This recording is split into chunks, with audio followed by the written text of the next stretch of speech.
Trên đây là viên đá sapphire mang mã số 37703, hình khối 6 cạnh đối xứng hoàn hảo, đại diện cho sự cân bằng và bền vững. Đây là xu hướng thiết kế đang được ưa chuộng trong dòng đá quý trang sức cao cấp đương đại.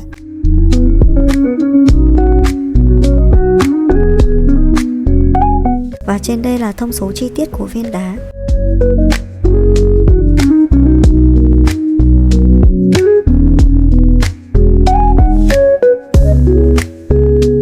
Trên đây là một số sản phẩm tiêu biểu, các bạn có thể tham khảo.